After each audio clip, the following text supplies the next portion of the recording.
অনেকদিন আগে এক সমৃদ্ধ রাজ্যে রাজত্ব করতেন এক বুদ্ধিমান ও কৌশলী রাজা। তার নাম ছিল কৃষ্ণদেব। রাজা শুধু শক্তির জোরে রাজ্য চালাতেন না, বরং বুদ্ধি ও কৌশল দিয়ে সব সমস্যার সমাধান করতেন। তাই প্রজারা তাকে খুব সম্মান করত। একদিন পাশের রাজ্যের রাজা হঠাৎ যুদ্ধের হুমকি দিলেন। তিনি ভাবলেন, কৃষ্ণদেবের রাজ্য ধনী, এটা দখল করলে অনেক সম্পদ পাওয়া যাবে। খবর পেয়ে রাজ্যের মন্ত্রীরা ভয় পেয়ে গেলেন। তারা বললেন, মহারাজ, আমরা কি যুদ্ধের প্রস্তুতি নেব? রাজা শান্তভাবে হাসলেন। তিনি বললেন, যুদ্ধ সবসময় শেষ পথ, আগে বুদ্ধি দিয়ে চেষ্টা করা যাক। রাজা গোপনে কয়েকজন গুপ্তচর পাঠালেন শত্রু রাজ্যে।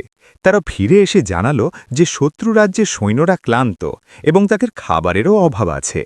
তখন রাজা এক অদ্ভুত পরিকল্পনা করলেন।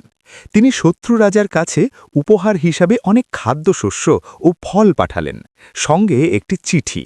চিঠিতে লেখা ছিল, আমরা প্রতিবেশী, যুদ্ধ করলে দুই রাজ্যেরই ক্ষতি হবে, তার চেয়ে বন্ধুত্ব করলে আমরা দুজনেই লাভবান হব।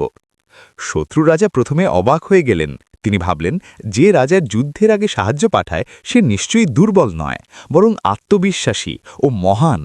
শেষ পর্যন্ত তিনি যুদ্ধের সিদ্ধান্ত বাতিল করলেন এবং বন্ধুত্বের হাত বাড়িয়ে দিলেন।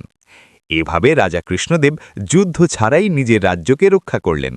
প্রজারা বুঝতে পারল যে সত্যিকারের শক্তি শুধু তলোয়ারে নয়, বুদ্ধি, ধৈর্য আর কৌশলেও লুকিয়ে থাকে। নীতিকথা: বুদ্ধি ও কূটনীতি অনেক সময় শক্তির চেয়েও বড় অস্ত্র।